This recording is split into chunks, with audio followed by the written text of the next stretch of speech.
الو. استاذ اسامه معك. مين عم يحكي معي؟ الو. الو. ايوه. مين عم يحكي معي بالله؟ والله ما بعرف كيف طلبتوني، ما بعرف. معلم هذا اسمه محمد جنيدي، اخو ما بدي اغلط عليه. مرحبا استاذ بسام، كيفك؟ شو الاخبار؟ طمني عنك، ان شاء الله بخير. استاذ شو قصته هذا محمد نور جنيد؟ انا بتذكر وقت جيت لعندك على النقابه، اجى هو وقتها وقعد، وبعده طلع اخذ رقمي وتواصل معي واخذ ارقام فنانين وبده يحكي معهم، وعلى اساس عنده مشروع مسلسل في لبنان. بعد اختفى، وفجأة بينزلوا على الفيسبوك صار نقيب الفنانين في اللاذقية، بعدها بينزل مات، بعدها بينزل زواجه من دانا جبر. غريب هذا الانسان.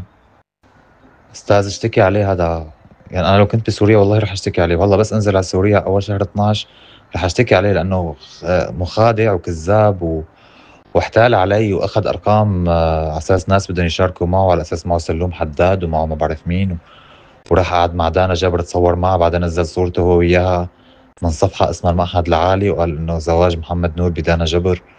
يعني مسيء هذا الزلمه. واحد بعت له قلت له حبيب هي صفحاتها بتنزل، قال بيقول انا ما عم بنزل، هي صفحات هي بتتابع اخباري بتنزل. قلت له ليش؟ مين انت حتى يتابعوا اخبارك العالم؟ بعدها حذرني ما عاد يرد علي. تمام استاذ، رح نزل عنه انا، ورح بلغ كمان عليه هنيك. انا شفت له فيديو منزله من يومين بحلب مع هذا تبع التحف والاثار، مدري شو كان اسمه، عمو جوزيف. رح بلغ جماعه حلب كمان عنه هذا الشخص، لانه عن جد انسان مسيء جدا. سبحان الله، انا من وقت اللي اجتمعت فيه بالنقابه ما ارتحت له، قعد جنبي، يعني ما ارتحت، حسيت انه في من وراه كذبه او في من وراه قصه. ولا ودخل معي لعند مازن وقت دخلت كمان، لا اعطاني مجال احكي مع مازن مثل عالم الخلق ولا بطيخ، ودخل وبلش اسئله واساس محاور صحفي. تمام، ما تاكل هم.